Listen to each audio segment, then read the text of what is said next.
मोदी जी और आरएसएस के लोग हमेशा झूठ बोलने के लिए और धोखा देने के लिए ही बात करते हैं ना किसी से। उनके सारे वादे झूठे होते हैं, उनकी हर गारंटी झूठी होती है। तो बात करने का मतलब अपने आप को बेवकूफ़ बनवाना। आरएसएस और बीजेपी से बात करने का मतलब ही होता है अपने आप को धोखा देना, अपने आप को बेवकूफ़ बनवाना। क्योंकि ये लोगों का तो जब तिरंगे के प्रति प्रेम नहीं था 52 साल तक, और अब ये देशभक्त बन रहे हैं। ये संविधान के खिलाफ ओपनली बात करते हैं और अपने आप को देशभक्त बनते हैं। संविधान को इनके लोग जलवाते हैं और उसके बाद ये देशभक्त बनते हैं। ये कहते हैं हम संविधान ख़त्म करेंगे और मनुस्मृति लागू कराएंगे। तो इन लोगों की किसी भी बात पे भरोसा करना बिल्कुल बेईमानी होता है, बिल्कुल बात ही नहीं करनी चाहिए।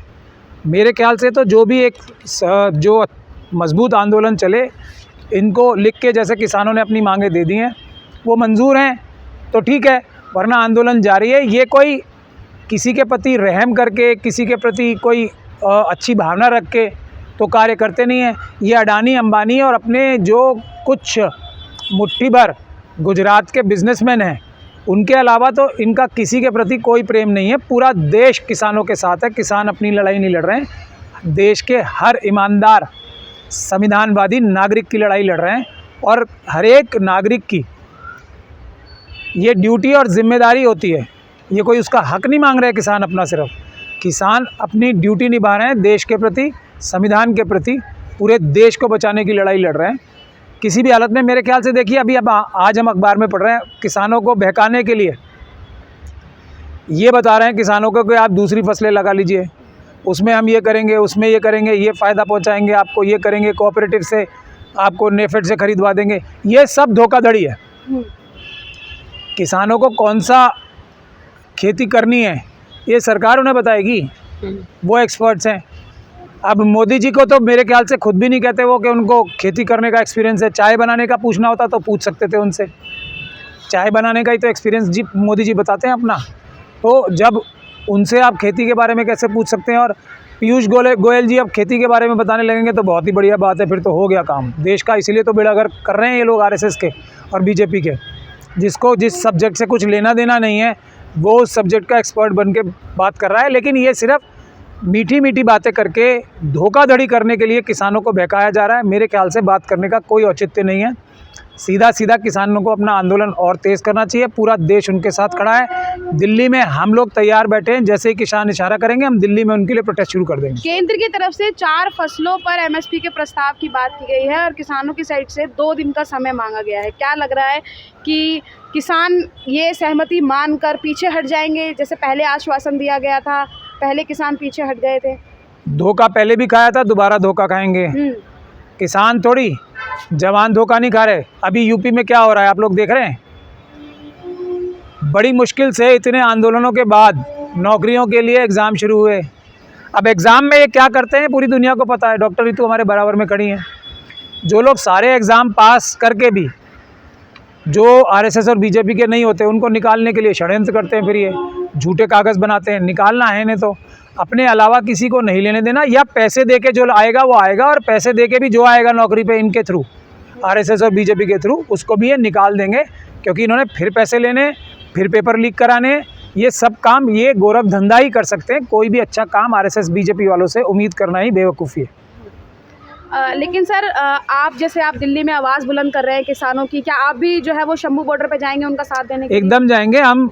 मेरे ख्याल से 1-2 दिन में वहाँ जाएंगे। हमें आज भी जाना था लेकिन किसी वजह से आज हमें थोड़ी देरी हो गई तो यहाँ से इसलिए हम नहीं जा पाए। हमें बुलाया है, वहाँ से बुलाया गया है हमें वहाँ पे, तो हम जाएंगे बहुत जल्दी। 1-2 दिन में ही जाएंगे, आप लोगों को बता के जाएंगे। और हम यहाँ से भी उनके लिए लड़ाई लड़ रहे हैं। अभी भी यहाँ लोगों का जो लोगों को मोबिलाइज़ कर रहे हैं दिल्ली के अंदर प्रोटेस्ट करने के लिए। दूसरी बात यह है कि ये जो अपराध हरियाणा पुलिस कर रही है उसके लिए भी हम तैयारी कर रहे हैं। जैसे ही हमारी बातचीत हो जाएगी वहाँ पे तो ये अपराध भी बंद कराएंगे। जैसे अभी हमें ये बताया जा रहा है कि एक्सपायर्ड आंसू गैस के गोले छोड़ रहे हैं। एक्सपायर्ड आंसू गैस के गोले छोड़ने का मतलब अपराध है, वो कानूनी नहीं है। किसी भी प्रकार से हरियाणा पुलिस का वो कानूनी काम नहीं है। क्योंकि अगर ऑफिशियली निकलवाया जाएगा किसी भी थाने से या किसी भी आर्मरी से हथगोला तो या ये आंसू गैस के गोले, तो उनका बाकायदा रिकॉर्ड बनता है।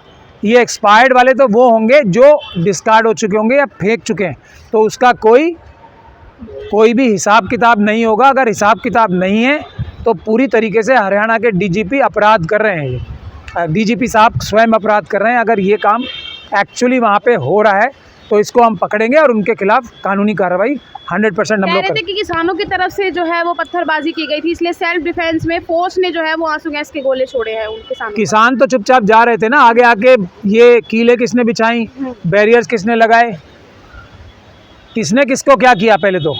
और किसान देखिए, एक और बात सुन लीजिए, किसी किसान ने पत्थर नहीं फेंका, किसी किसान ने कुछ भी वायलेंस नहीं की, वो चुपचाप शांतिपूर्ण ढंग से आगे बढ़ रहे हैं। ये तो पुलिस अपराध कर रही है, हरियाणा की पुलिस अपराधी है।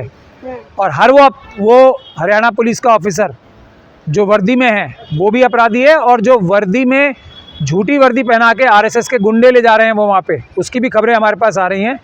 वो झूठी वर्दी वाले तो वैसे ही गुंडे हैं, और जो वर्दी में किसानों के ऊपर हमले कर रहे हैं गैर कानूनी है। वो हरियाणा की पुलिस को कोई अधिकार नहीं है कि वो कोई भी ऐसी कार्रवाई करे, और इसलिए वो भी गैर कानूनी दोनों अपराध कर रहे हैं। ये बात अच्छी तरीके से समझ ले। किसान देशभक्त हैं, किसान देशद्रोहियों के खिलाफ लड़ रहे हैं, किसान देश बचाने के लिए लड़ाई लड़ रहे हैं। किसानों के खिलाफ जो खड़ा है वो देशद्रोही है। अन्नदाताओं को खालिस्तानी और आतंकवादी बताया जा रहा है। जो भी किसानों के खिलाफ, ये बात तो बहुत बड़ी बात आपने कह दी, एक शब्द भी बोल रहा है, मुझे तो उसकी देशभक्ति पे शक है। उसका डीएनए चेक करना चाहिए कि वो किसानों के खिलाफ बोल रहा है तो वो भारतीय है भी या नहीं। उसके पेपर्स चेक करने चाहिए। एक भी व्यक्ति, कोई भी व्यक्ति हो, चाहे प्रधानमंत्री तक क्यों ना हो, उनके कागजात चेक करने चाहिए कि वो किसानों के खिलाफ क्यों बोल रहे हैं। कौन सा चाइना से पैसे लिए हैं, किसी ने भी। जो किसानों के खिलाफ बोलता है वो चाइना का एजेंट है। वो देश की हमारी जो देश के दुश्मन राष्ट्र हैं उनका एजेंट है किसानों के खिलाफ एक शब्द भी बोलने वाला, एक शब्द भी बोलने वाला। किसान सही हैं, किसान देशभक्त हैं, किसान देश के रक्षक हैं। जो भी उनके खिलाफ है वो देशद्रोही है। बोल तो यहाँ तक रहे हैं कि ये कैसा मतलब देश का अन्नदाता है जो महंगी गाड़ियों में आ रहा है, बड़ी बड़ी तलवारें हथियार ले लेकर आ रहे हैं। और ये आरएसएस, बीजेपी, बजरंग दल, विश्व हिंदू परिषद, जिनके पास कल साइकिल नहीं थी चलाने को, वो BMW मसराती में घूम रहे हैं, पर्सनल एयरक्राफ्ट ले लेके घूम रहे हैं। इनके पास कहाँ से आए? किसान तो मेहनत करके जो उसका हक है ना, उससे बहुत कम हक पर भी ये सब गाड़ियाँ खरीद पा रहा है क्योंकि वो मेहनती हैं। आरएसएस और बीजेपी के लोग कौन सा काम करते हैं सिवाय बैंकों से पैसा लूटने के अलावा, सिवाय लोगों का हक मारी करने के अलावा, सिवाय लोगों से रिश्वतें लेके नौकरियां लगवाने के अलावा, सिवाय इसके कि हम कॉन्ट्रैक्ट दिलवा देंगे, हमें रिश्वतें दे दो, और सिवाय काला धंधा और ब्लैक बाजारी जो भी हो रही है, सब आरएसएस और बीजेपी के कार्यकर्ता ही कर रहे हैं या करवा रहे हैं। ये जो इनके पास पैसे आ रहे, एक मैं देशवासियों से आह्वान करता हूँ, जो किसानों के ऊपर ऐसे झूठे इल्ज़ाम लगा रहे हैं, आप एक लेंस लेके आरएसएस और बीजेपी के कार्यकर्ता का आप पिछले 10 साल का और अब का इतिहास, उसके पास कितने पैसे थे और आज कितने पैसे हैं, इस काम पे मैं समझता हूँ देशभक्ति का काम है ये।